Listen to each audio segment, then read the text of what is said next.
The Black Templars are likely the most numerous and decorated Space Marine chapter in the Imperium. Any listing of such heroes should start with the current head of the chapter, High Marshal Helbrecht.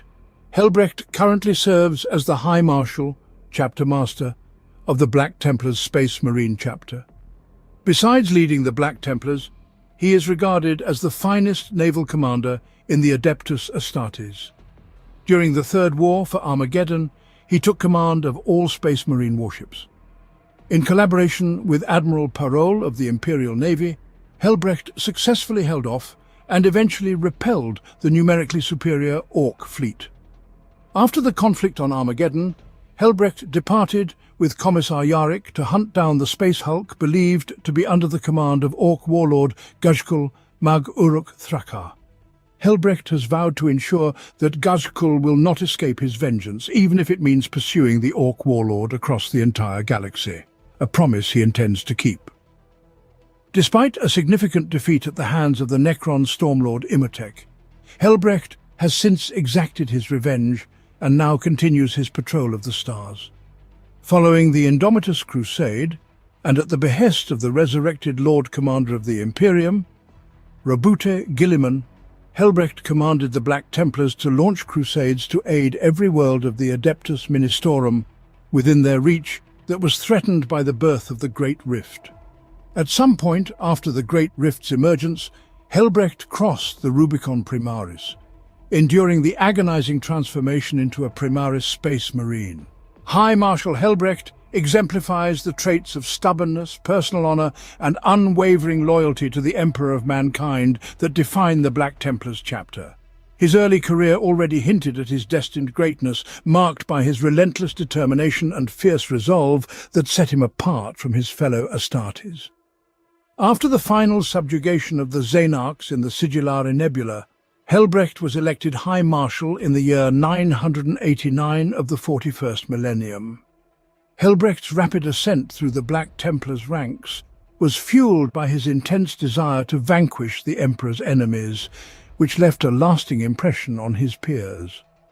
As an initiate, he displayed extraordinary zeal and courage, particularly noted during the battle at Deathcore Ridge, where he held the line against a vast swarm of Tyranids, refusing to retreat as long as a single foe remained. In the year 833 of the 41st millennium, Helbrecht participated in the Vinculus Crusade. Although still a lowly neophyte, he witnessed the dramatic events of the campaign. Under the command of the legendary High Marshal Ludoldus, the Black Templars, alongside Inquisitor Vinculus and the Sisters of Battle from the Order of the Bloody Rose, fought against Chaos Death cult warriors on the blighted world of Pelerigon IV. Helbrecht's legendary feat of besting a demon prince with only his combat blade earned him induction into the Sword Brethren just a few short solar decades later. As part of Marshal Didin's crusade, Helbrecht fought with unmatched courage and furious passion for many solar decades. His dedication and prowess eventually led him to rise to the rank of Marshal, taking command of the crusade upon Didin's death. Many solar decades later, in the year 990, High Marshal Cordhel was slain by a frenzied Cornate berserker, prompting the marshals of the Black Templars to convene and select a new leader. Helbrecht was unanimously chosen as the new High Marshal, and was ceremoniously presented with the Sword of the High Marshals, the most revered relic of the Black Templars.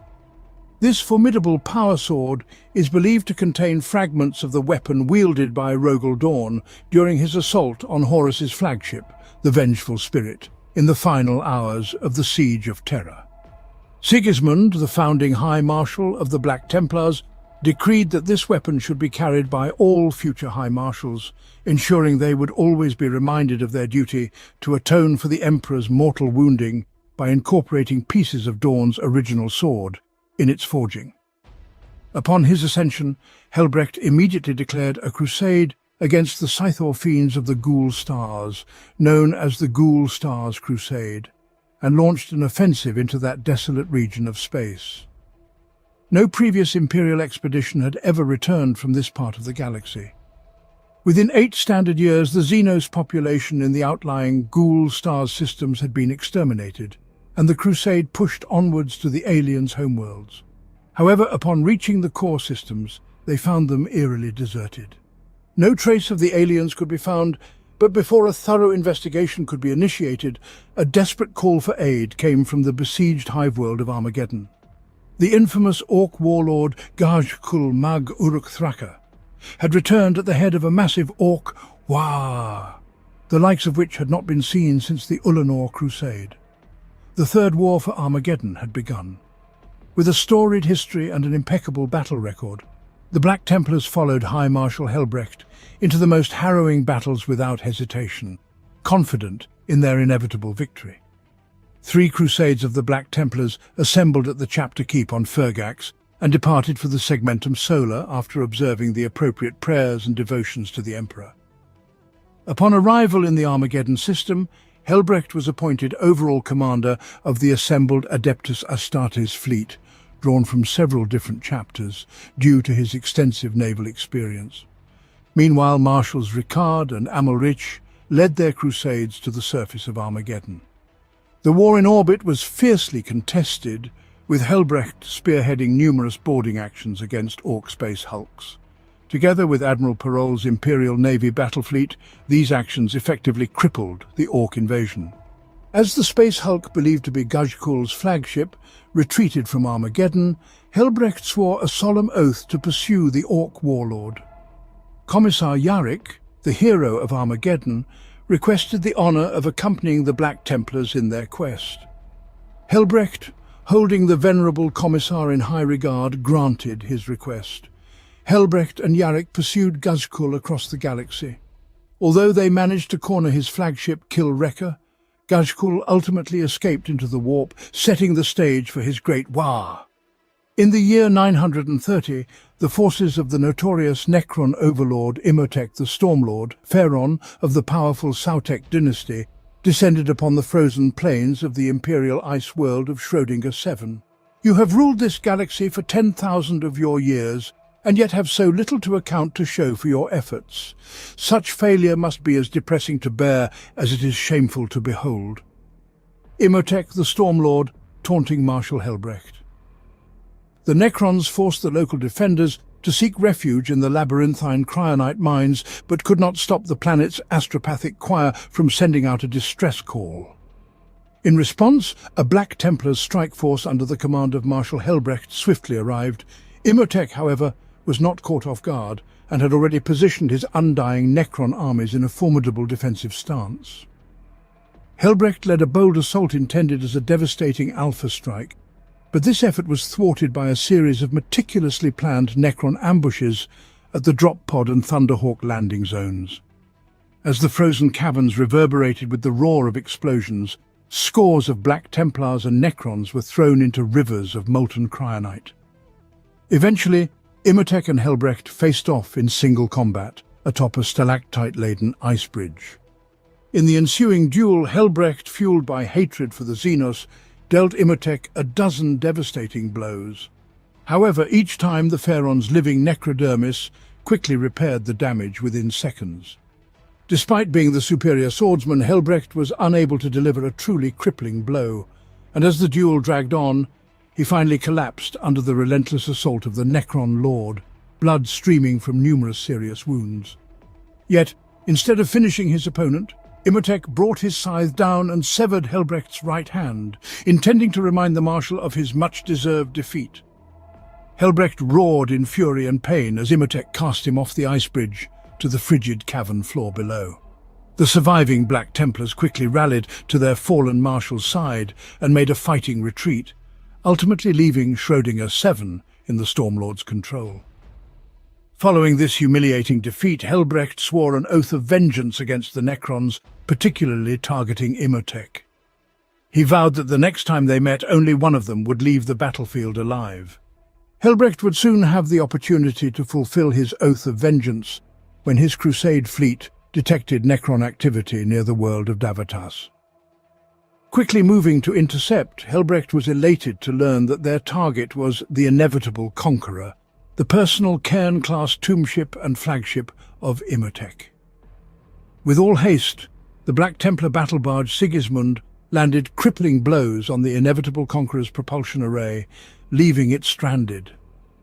Eager for personal retribution, Helbrecht ordered an immediate teleport and boarding torpedo assault on the Necron tomb ship. Within solar minutes, the decks of the inevitable conqueror were swarming with vengeful Black Templars Astartes. Unfortunately, Helbrecht would not have the satisfaction of confronting his foe. While Imhotep's pride urged him to fight, his logic prevailed, and he teleported himself and his most valuable assets to his unengaged escort ships. The Necrons quickly accelerated away from the battle, making their escape. Fuming with impotent rage, Helbrecht could only derive some small satisfaction from ensuring the total destruction of the inevitable conqueror by setting it on a collision course with the nearest star. Frustrated, Helbrecht reaffirmed his oath of vengeance, vowing again to see Imhotep definitively dead. Some Black Templars, familiar with the undying Necrons, feared that their marshal might have taken on an impossible task. While Helbrecht could certainly best the Necron Pharaon in single combat, preventing the undying mechanical foe from teleporting to safety and completely destroying Imhotep might prove an insurmountable challenge for a single chapter of Space Marines, no matter their zeal. When the Great Rift swept across the galaxy, the Black Templars' fleet was severely scattered as they regrouped to continue Helbrecht's untiring pursuit of the Orc warlord Ghazghkull. Primarch Rabut Guilliman arrived. Although High Marshal Helbrecht welcomed both the Primarch and the new Primaris Marines joining his chapter, there was little need for a war council. High Marshal Helbrecht was resolute in his mission. With Chaos forces rampant and much of the Imperium isolated, Guilliman grew frustrated. Before departing, he reminded Helbrecht of the blade he carried. The sword borne by High Marshal Helbrecht, a sign of office, has been wielded by every High Marshal since Sigismund. According to legend, the sword of the High Marshals was forged from the remnants of the blade of Rogel Dawn, Primarch of the Imperial Fists Legion, from whom the Black Templars were created.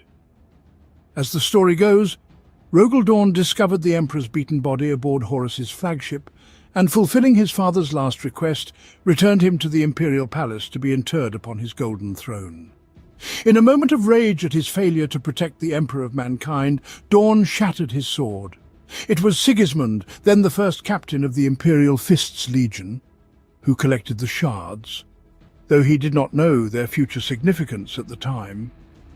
With the splitting of the legions during the implementation of the Codex Astartes, Sigismund became the Black Templars' first High Marshal.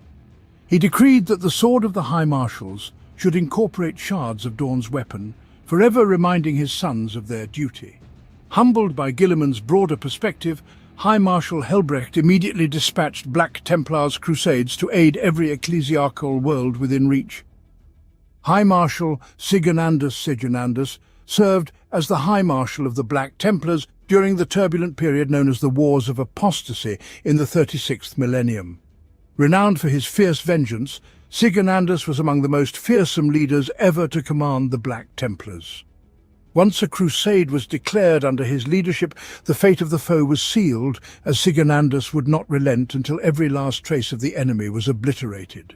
Sigonandus's fury was unmatched when he learned of the destruction of his chapter's keeps in the Segmentum Solar by the traitorous fleets of High Lord Gog Vandir.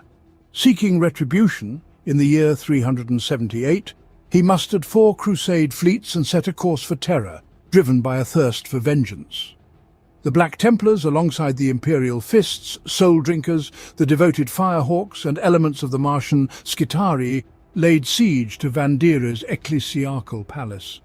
The Terran Crusade struck Vandir's forces with the force of a thunderbolt, decimating the deluded followers of the deranged High Lord with terrifying ferocity.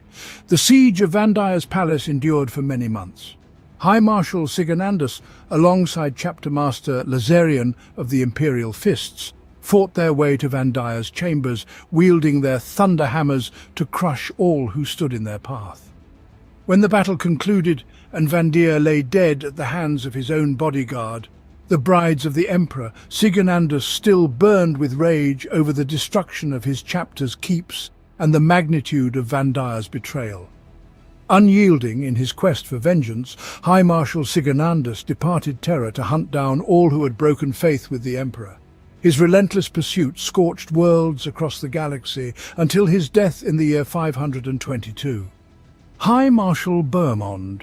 Bohemond served as the High Marshal of the Black Templars chapter in the mid-32 ND millennium, and played a crucial role in the desperate battles against a massive Orc war that threatened Terra during the War of the Beast from 544–546 M32. Known for his headstrong and strong-willed nature, Bohemond commanded the Black Templars, who stood apart from other Imperial Fist's successor chapters. Though they shared lineage with Rogel Dawn, they adhered to their own unique code and practices. When Captain Kurland, the last surviving Imperial Fist from the disaster on Ardamantua, enacted the Last Wall Protocol, Bohemond agreed to represent his chapter. He hosted a council meeting of the successor chapters in the Fall system aboard the battle barge Abhorrence, being the longest-serving chapter master of the Scions of Dawn successor chapters. Bohemond led his chapter in the attack by his fellow successor chapters against the Greenskins' massive attack moon in orbit over Terra. Following the battle, a tense meeting took place between the Last Wall chapter masters and the Lord Commander of the Imperium, Udin Macht Udo. Bohemond openly expressed his disdain for both the squabbling, weak-willed High Lords of Terra and the Lord Commander.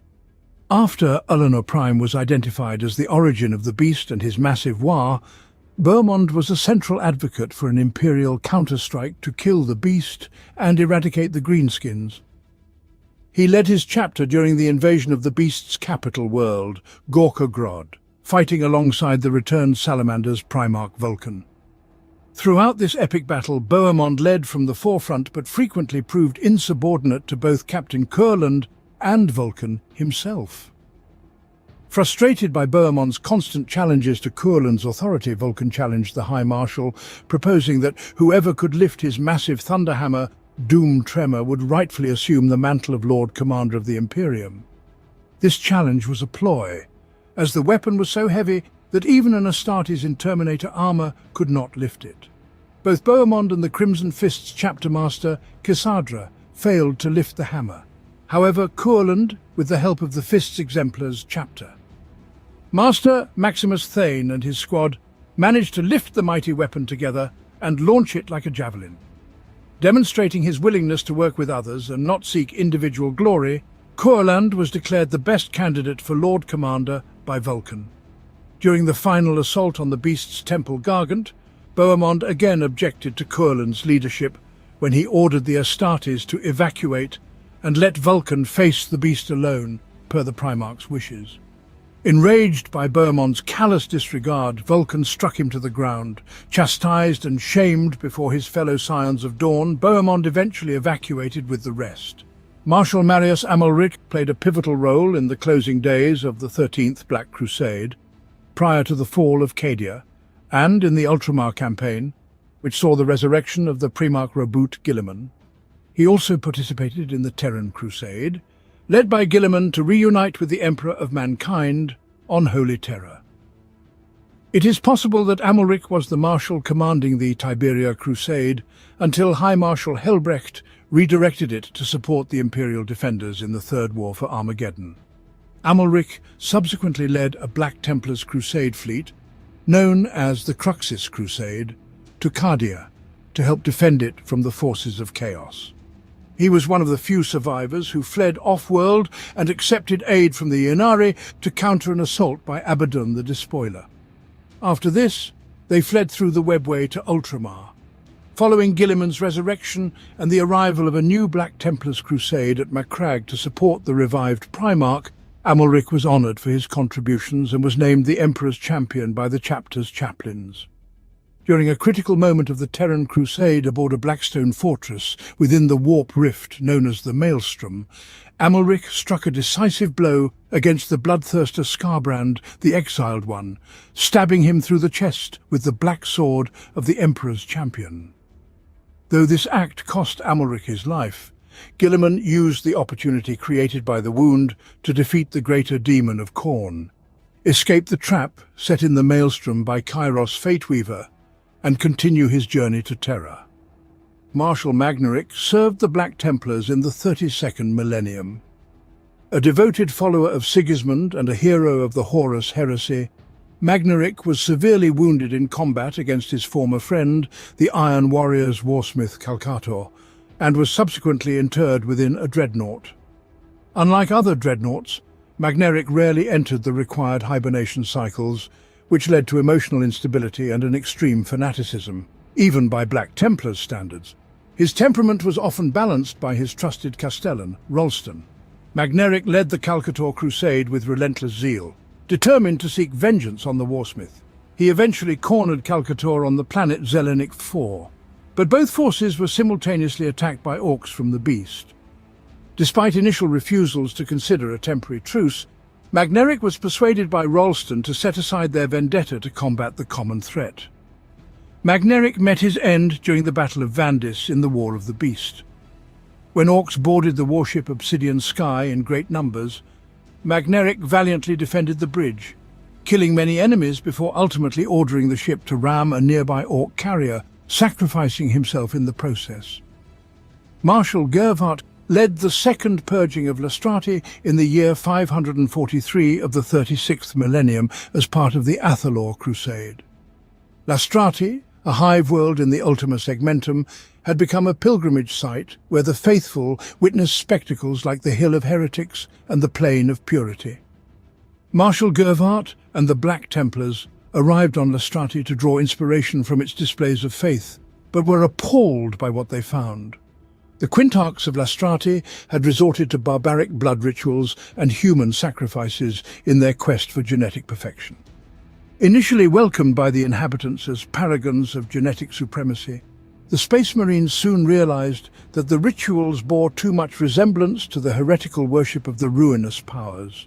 Consequently, Marshal Gervart ordered the planet to be cleansed of its degenerate populace before continuing the crusade.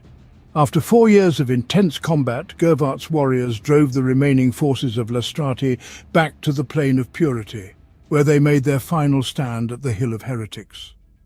The Black Templars annihilated the enemy army, showing no mercy and accepting no surrender. Those deemed free from taint were spared, a rare act of mercy that would later bring dire consequences for Marshal Gervart. The infamous Gervart repeal in the 36th millennium marked the only instance where a High Marshal revoked a Marshal's promotion to that rank. Castellan Dramos was a Black Templars Castellan who played a crucial role in the defense of the Toledo system during the Ruthenian Crusade. Amid the Chaos invasion, Dramos and his forces, in alliance with the Knights of House Morton led by Sir Dirkwald, defended the world of Gredask against the warpsmith Etragar. The warpsmith had deployed the parasitic soul harvester Scarax Crond, whose hab-block-sized tentacles burrowed beneath Gredask's surface. This allowed the soul harvester to feed off the world, indefinitely produce demon engines, and easily deploy Etragar's Iron Warriors forces. As long as the soul harvester was operational, the Imperium stood no chance against the warpsmith. In response, Dramos ordered an assault on the Scarax Crond.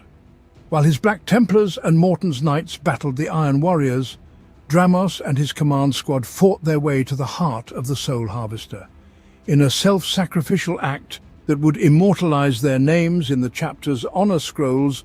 Dramos and his warriors detonated a cyclonic charge.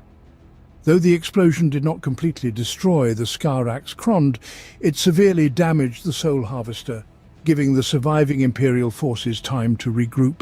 Chaplain Ferdinand. Ferdinand participated in Marshal Armonte's Lastrati Crusade, which came to the aid of the Imperial world of Arthas, besieged by the Chaos forces of Nurgle.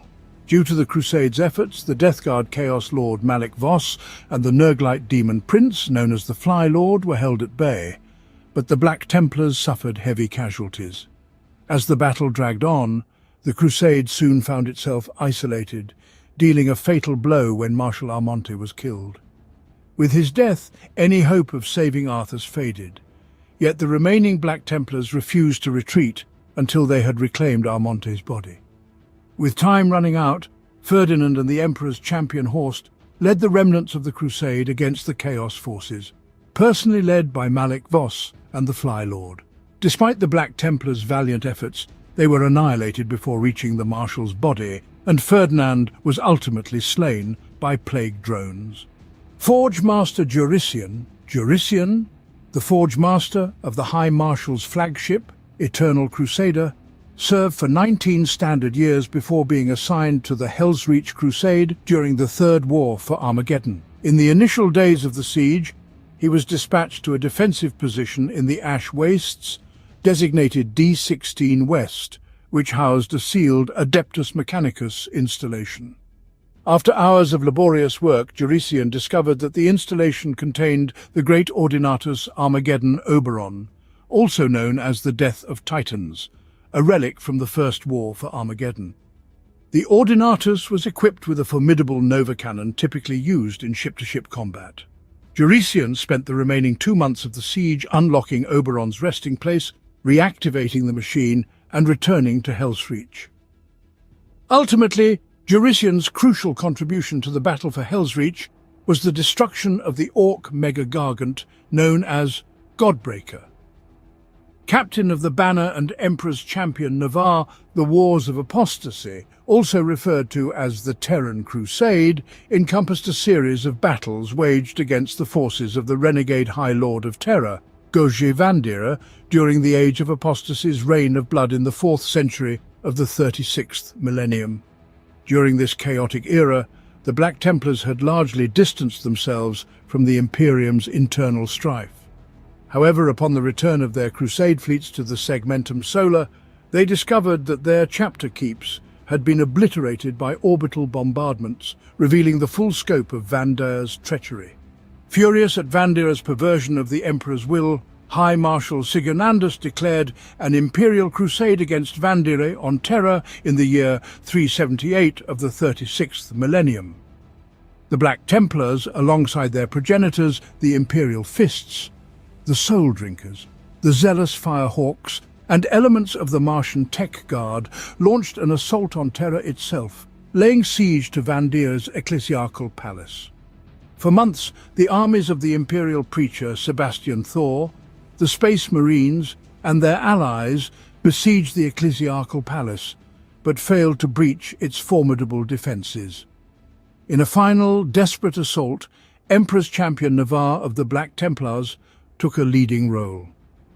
During the height of the battle, the chapter banner-bearer fell, and the Black Templars' standard began to sink to the ground. Navarre, with remarkable bravery, seized the banner and carried it through a breach in the palace walls, inspiring his brothers to redouble their efforts. After the battle, Chapter Master Lazarian of the Imperial Fists recognized Navarre's exemplary courage and bravery by honoring him with the title of Captain of the Banner. Helbrand Aldrich, originally a member of the Black Templars, rose to become the captain of the Imperial Fists' 8th Company following the chapter's rebuilding during the War of the Beast. Under Aldrich's leadership, the 8th Company adopted tactics that mirrored the fiery nature of his former Black Templars, focusing on direct and aggressive assaults. This approach was readily embraced by the company, which included many of Aldrich's former battle brothers from the Black Templars. Maximus Thane, the newly elected chapter master of the Imperial Fists, intended to rectify this deviation from standard tactics. However, the chapter was scattered to address the imperial rebellions that erupted following the death of Grand Master of Assassins Drakon Van Gorich. It was during these conflicts that the 8th Company truly proved itself in battle. Under Aldrich's command, they fought across the Segmentum Obscurus, earning numerous battle honours. Many of these were achieved in campaigns nominally led by Wolf Lord Harold Firetooth, whose Fenrisian bravado only further fueled Aldrich's aggressive approach. When the 8th Company returned to the phalanx, they had become almost unrecognisable to their fellow Imperial Fists. This led to their censure by Chapter Master Thane, who subsequently disbanded the 8th Company, dispersing its Astartes to other units and demoting Aldrich from his captaincy. However, Thane later observed that the former members of the Eighth Company did not retain Alderic's impetuous fervour. Instead, they exhibited a level of discipline that surpassed even the most stoic of the Imperial Fists. It appeared that by allowing their aggression to run unchecked during their battles, they had purged this aspect of themselves, emerging stronger for it. Recognizing the effectiveness of Alderic's methods, Thane reinstated Alderic as captain and maintained the battle tactics he'd introduced within the Eighth Company. The chapter master also restructured the Imperial Fist's logistics, ensuring that members of the 10th Company would always ascend to the 8th, using this progression to temper their youthful wildness. For their profound impact on the 8th Company, both Alderic and Harold Firetooth have been immortalized on many of the company's banners, with a golden figure wielding Alderic's original cruciform-hilted sword depicted alongside the Wolf Lord's personal sigil. The most famous, revered and glorious hero of the chapter is Sigismund. Sigismund was the first captain of the Imperial Fists Legion during the Great Crusade and the Horus Heresy eras. His name was renowned throughout the Great Crusade, even before the grim events of the Horus Heresy turned him into a legendary figure. Born on Terra and inducted into the Legiones Astartes at the peak of the Great Crusade, Sigismund rose in rank and fame due to a simple fact. He was an unparalleled warrior in both lethality and ability. Beneath the Primarchs, he might have been the most skilled combatant. Throughout the battlefields of countless worlds and the dueling floors of every legion, Sigismund remained undefeated, except on one occasion when he was treacherously headbutted by the Night Lord's infamous first captain, Jago Sivatarian. The spirit of the Crusader always burned brightly within him. If any warrior could embody the Great Crusade's ethos of noble conquest, it was Sigismund. Those who faced him in combat or fought beside him spoke of a fury tempered by an iron will and a near-supernatural genius for dealing death. His unmatched skill and fervour led Sigismund to command the Templars of the Legion's First Company, placing him in the most exalted position within the Imperial Fists, second only to Rogel Dawn. After the tragic events of the Heresy, the Space Marine Legions were divided into smaller chapters. Sigismund became the first High Marshal of the newly formed Black Templars chapter, following the second founding in the early 31st millennium. We will spend our lives fighting to secure this Imperium, and then I fear we will spend the rest of our days fighting to keep it intact. In the far future, there will be only war. First Captain Sigismund, sharing his private thoughts with Captain Tarek Togadan, second captain of the Lunar Wolves Legion. Sigismund served directly under the Imperial Fists Legion's Primarch, Rogel Dawn, throughout the Great Crusade. Known for his brash and headstrong nature, he had a tendency to engage the enemy head-on, regardless of the mission's risks. This approach might have been problematic if not for his exceptional prowess as a warrior, capable of defeating almost any opponent. A sombre and relentless fighter, Sigismund appeared to observers as less a mortal soldier and more an unstoppable force of fate. This led the Blood Angels' Primarch, Sanguinius, to remark that Sigismund seemed less my brother Dawn's champion and more Death's himself. His combat prowess was legendary among the Space Marine Legions, as he was unrivaled in his ability to find and exploit his enemies' weaknesses. During the latter part of the Great Crusade, the Imperial Fists spent significant time alongside the World Eaters Legion. In these campaigns, Sigismund formed a close bond with Assault Captain Khan, equerry to Primarch Angron. They referred to each other as Oath Brothers, a bond forged in the fighting pits of the World Eaters' flagship, Conqueror, where Sigismund earned the nickname the Black Knight. The World Eaters' tradition of binding weapons to their arms with chains, initially a practice from their fighting pits, spread to other Space Marine legions. Sigismund adopted this custom enthusiastically, binding his knightly weapons with dense black chains, a practice later continued by the Black Templars of the Second Founding. Sigismund led a squad of Templar brethren in a boarding action to rescue survivors from the crippled Eisenstein, commanded by Battle Captain Nathaniel Garrow of the Death Guard. Garo had brought news of War Master Horus's treachery to Rogel Dawn following the Istvan III atrocity. Upon receiving this grave news, Dawn isolated himself to contemplate the situation's gravity. After reaching a decision, Dawn sent Sigismund on a mission to the Istvan system to assess the situation and assist any surviving loyalists. During this time, Sigismund struggled with the betrayal of his former brethren. He eventually met Euphrati Keeler, a former imagist and fervent follower of the Lectitio Divinitatis. Keeler's unwavering faith in the Emperor provided psychic protection against warp-spawned demons, and she would become one of the earliest saints of the Imperial Creed. Keeler informed Sigismund that the War Master would eventually strike at Terra, forcing him to choose where to make his stand. She shared a vision showing the potential death of the Imperium and Sigismund's own fate.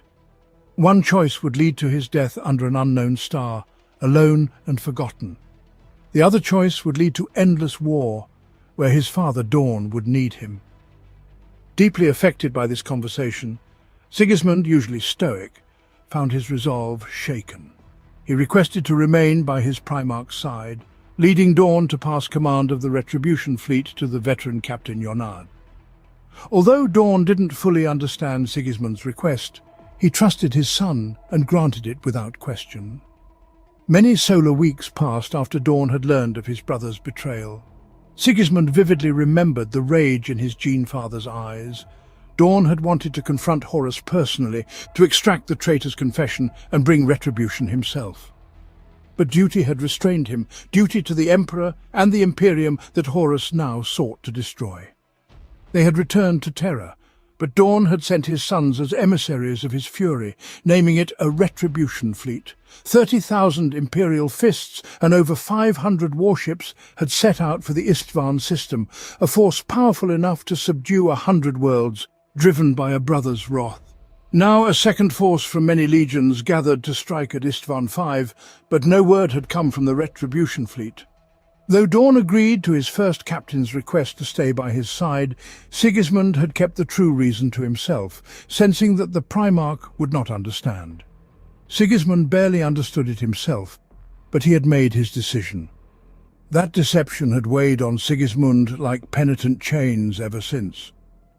While overseeing the construction of the fortifications and defences of the Imperial Palace, Sigismund was present when Dawn received the tragic news of the drop site massacre. The Imperial counterstrike had been annihilated on Istvan V. Vulcan and Korax were missing, Ferus Manus dead.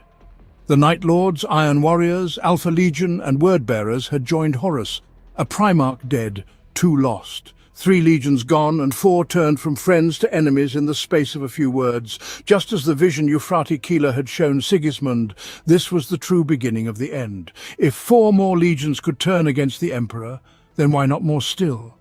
They would eventually come to Terra, and here the Imperial fists must stand, and stand alone. Dawn ordered Sigismund to purge any remnants of the traitors within the Sol system. He was allowed to use whatever and whoever he needed. Take them or destroy them as he must.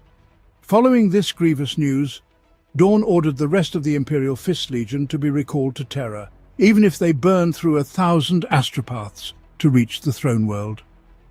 Later, before departing for Mars, Sigismund felt compelled to reveal to his Gene-father his true reasons for returning to Terra and why he couldn't take command of the Retribution fleet. He shared with Dawn the truths revealed to him by the remembrancer Euphrati Keeler. Enraged by his son's revelations, the Primarch rebuked Sigismund.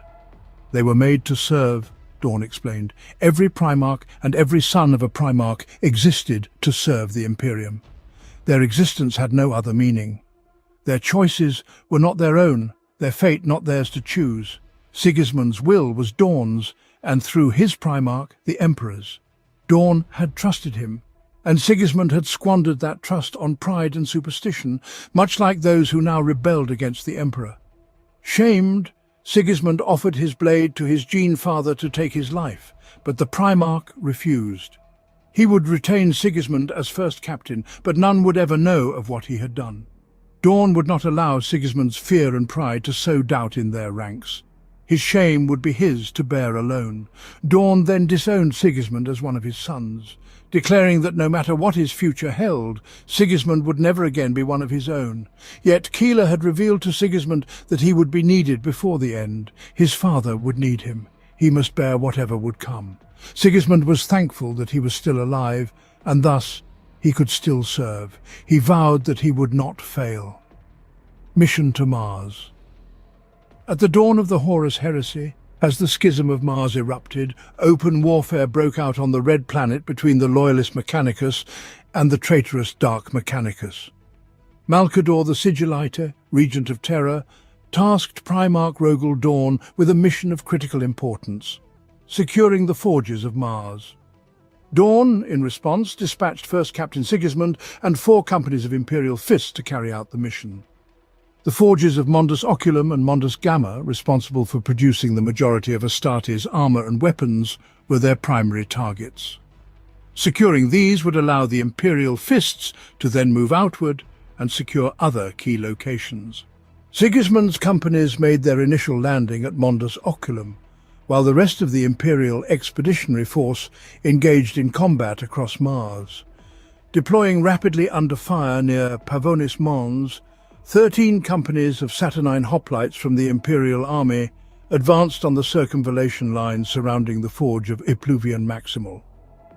Meanwhile, 2 companies of Imperial Fists and 4 regiments of Jovian Grenadiers, nearly 15,000 Imperial Army soldiers, under Captain Cambadias, landed at the Mondus Gamma Forge complex. The mission did not go as planned.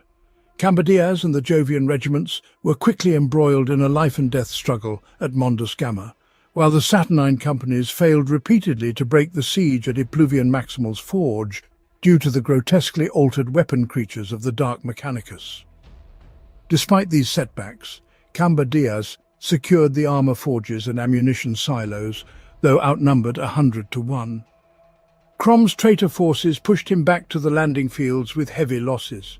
Sigismund realized that holding the forge was impossible, but a substantial amount of essential supplies had been secured for transport to Terra. Sigismund's companies arrived at Mondus Oculum uncertain of whether they would need to fight to secure the forge.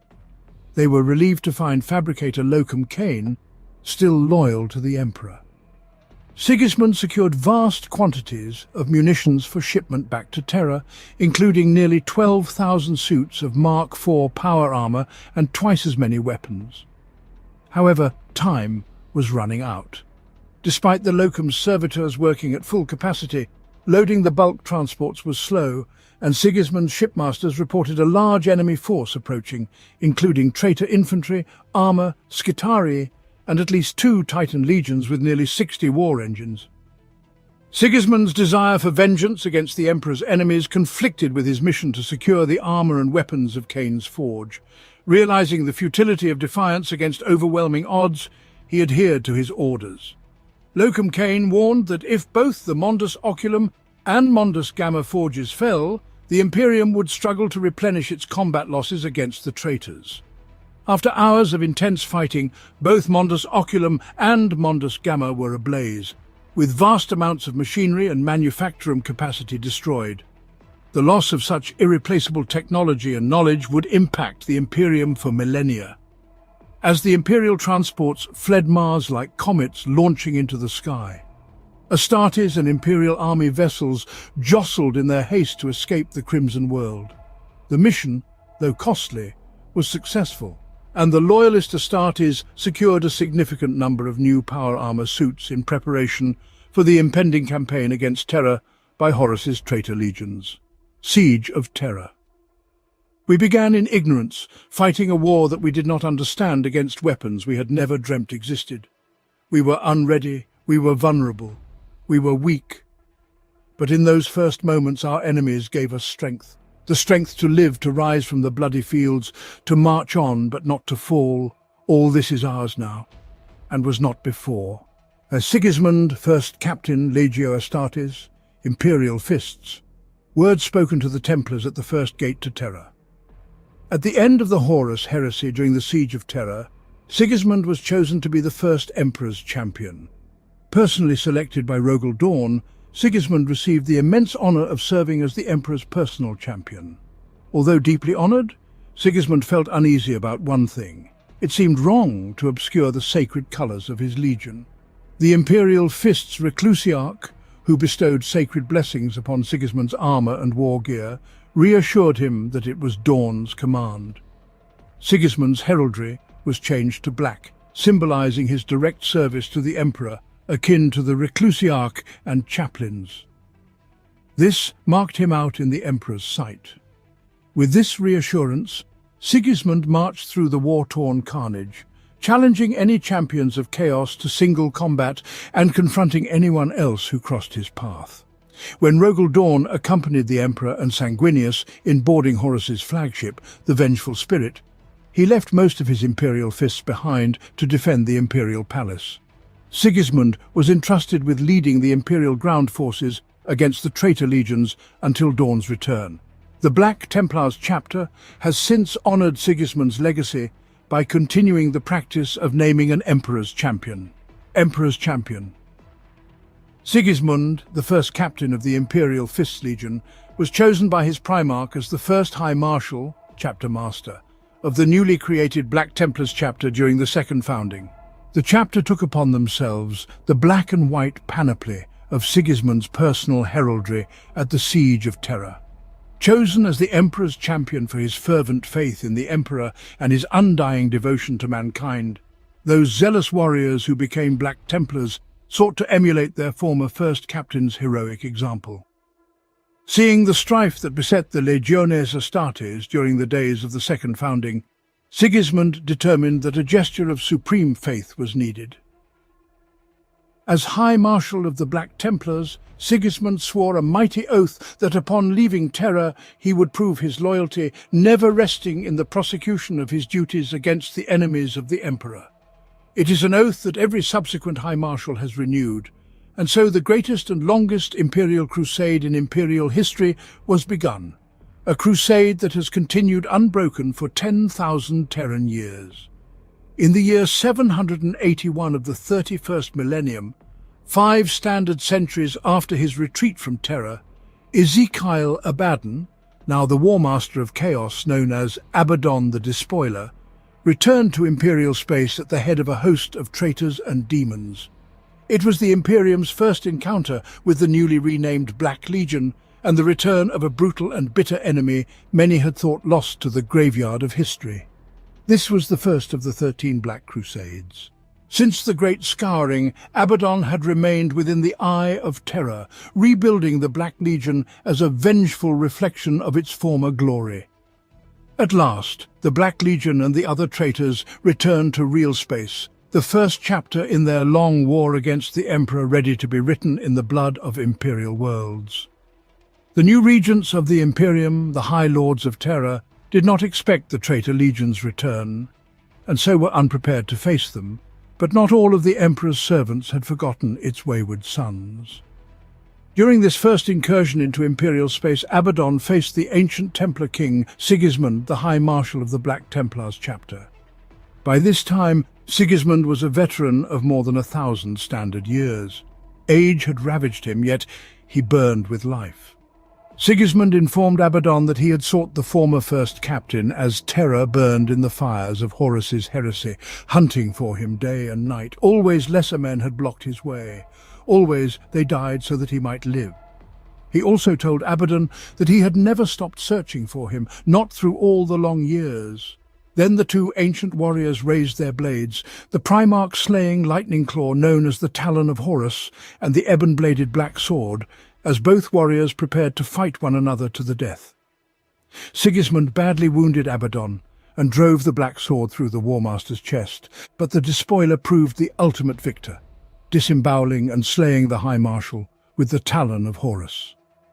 Abaddon claimed Sigismund's corpse and delivered it upon a captured Black Templars frigate to Terra, with a short message declaring the start of the long war of the heretic Astartes against the servants of the Emperor.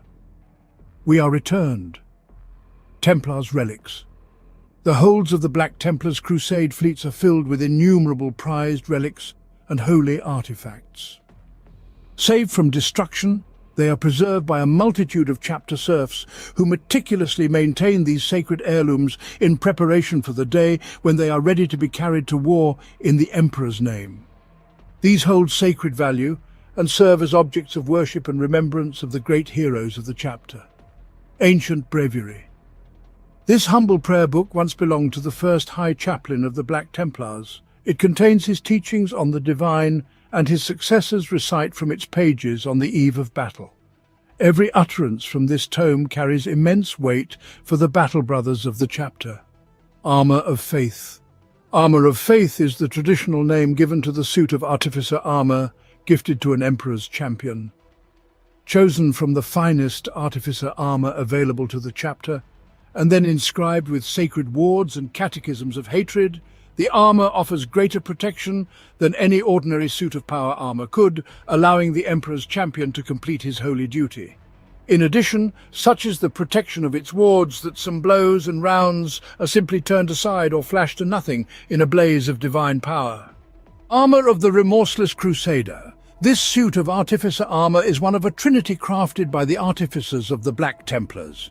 Each suit is gilded with detestations of the warp and said to have the blood of saints layered into the thousand-folded adamantite of its construction. The armour of the Pitiless Crusader and the Fearless Crusader remain with the chapter. But one suit, the armour of the Remorseless Crusader, was tithed to the Death Watch. Aurelian Shroud. Recovered from the shrine world of Aurilla after the opening of the Great Rift, this relic of devotion was once blessed by the holy form of St. Agatine. Wreathed in an aura of coruscating light, the shroud is said to bring divine protection to all those who bask in its brilliance. Black Sword of Sigismund. The legendary black sword wielded by first Captain Sigismund is kept in a place of honour in the most sacred chapel of the Black Templars chapter. Black Sword. Paired with the armour of faith, the traditional weapon of the Emperor's champion is the Black Sword, a massive two-handed power sword. Blessed by the chapter chaplains, it becomes a deadly weapon in the hands of the chosen of the Black Templars. Such is the skill with which this weapon has been crafted that the Emperor's champion can either wield it two-handed or one-handed as a normal Astartes power sword. Chain of Zeal. Most Black Templars use devotion chains to bind their weapons to their fists on the eve of battle, removing them only once victory is achieved. The Chain of Zeal, however, is no such fleeting token. It is secured to weapon and armour with a permanent weld that lasts as long as the Space Marine lives. Furthermore, because taking off a gauntlet with the chain still attached is a shameful act that entails great dishonour, the wearer of the Chain of Zeal must keep his armoured glove donned and weapon in hand every minute for the rest of his days. Cenobite Servitor. The Cenobite Servitors assist the chaplains of the Black Templars in their holy duties. Marching in the shadow of a chaplain, they are used for carrying relics into battle, intoning prayers of worship to the Emperor and bolstering the faith of nearby battle brothers. They often carry equipment, repair technology, and operate basic interfaces on Black Templars' vessels and vehicles. They are considered a symbol of the chapter's faith, as a Black Templar's battle brother can gain the service of such a servitor as a symbol of status and trust from his peers. It is known that the neophytes of the Black Templars who fail in their duty are often punished by being transformed into Cenobite servitors. Crusader's Helm. This imposing helm has been passed down to champions of the Black Templars for many centuries. Worked into its ancient vox-piece is the jawbone of Saint Sebatus the Ancient, a sanctified imperial relic that emboldens the voice of the wearer so that his oratory soars above the clash of battle. The hearts of nearby battle brothers are filled with fire, and none can stand before their fury. Skull of the Cacodominus. A trophy taken from the period of time known only as the Howling, the skull of this wretched Xenos creature still echoes with its monstrous psychic death screams, which can cause immense agony to any psychers within its range. Sword of Dawn. The blade was carried by the Primarch of the Imperial Fists Legion and was shattered when Dawn broke it over his knee after returning from Horus's flagship, Vengeful Spirit, with the broken body of the Emperor at the end of the Siege of Terror. Dawn vowed never to wield the blade again as a penance for his failure to protect the Emperor. The Imperial Fists. Legion's first captain Sigismund kept the shattered blade and had part of it forged into the weapon known as the Sword of the High Marshals, that is a relic of the Black Templars chapter, as a reminder of the duty and sacrifice expected of the Sons of Dawn. The broken blade resides in the halls of the Eternal Crusader, the battle barge and flagship of the greatest of the Black Templar Crusade fleets, Sword of the High Marshals. As a sign of his office, the current High Marshal wields the potent chapter relic known as the Sword of the High Marshals, which was forged from the remnants of the sword of the Primarch Rogel Dawn of the Imperial Fists Legion from which the Black Templars were spawned. Sigismund made sure the weapon carried by all High Marshals would forever remind them of their duty to atone for their Primarch's failure by incorporating the pieces of Dawn's sword in its forging. Sword of Judgment. The characteristic sigil of the Emperor's Aquila adorns the cross-guard of this revered relic power sword, its keen edge having served many a Black Templar well over the millennia. Witchbane. Black Templars. Brother Sergeant Navril bore the chainsword Witchbane into battle against Aeldari pirates on the world of Scoth in the Ixaniad sector. What started as a small skirmish escalated when a webway portal opened on a ridge above the fighting. Through it stepped a black-robed farseer, and behind him a stream of Eldar reinforcements. Navril led 3 squads to eliminate the new threat. Crackling balefire and slicing shurikens decimated his men, but Navril fought through to cut down the farseer. The portal snapped shut, and Navril's chainsword slew many more Eldar that day. It was this deed that led to Navril's secondment to the Death Watch, bringing his weapon, now named Witchbane, with him. Witchseeker bolts. With the metal casings forged from the blades of fallen battle brothers and blessed by the devout priests of the Adeptus Ministorum, these bolt rounds have an unerring talent for finding their way to the heart of the witch. The reliquarium also serves as a last stand, as a final frontier and the closest thing to what a Black Templar could call home. The Black Templars have no chapter homeworld, and instead opt to live within their large crusade fleets of strike cruisers, battle barges and escorts. They are ever vigilant and are always ready for battle, which is why they have chosen to remain a highly mobile, fleet-based chapter. This way of life also honours their original founding legion, the Imperial Fists, who were a mobile chapter based upon the great mobile star fortress known as Phalanx. The Black Templars do establish and garrison. Chapter keeps on every world they conquer or reclaim, which provide a training base for new recruits for the chapter and to act as staging points for further Crusade fleets. Each Crusade fleet is usually led by a Black Templars officer with the rank of Castellan and is charged with carrying out a specific objective. Until that objective is achieved, the Crusade fleet will not join up with its brethren and its Astartes will not rest. Being the largest Space Marine chapter by a huge margin, Black Templars boast the biggest number of Imperial heroes and possibly the largest contribution to the defense of the Imperium and its battlefield triumphs.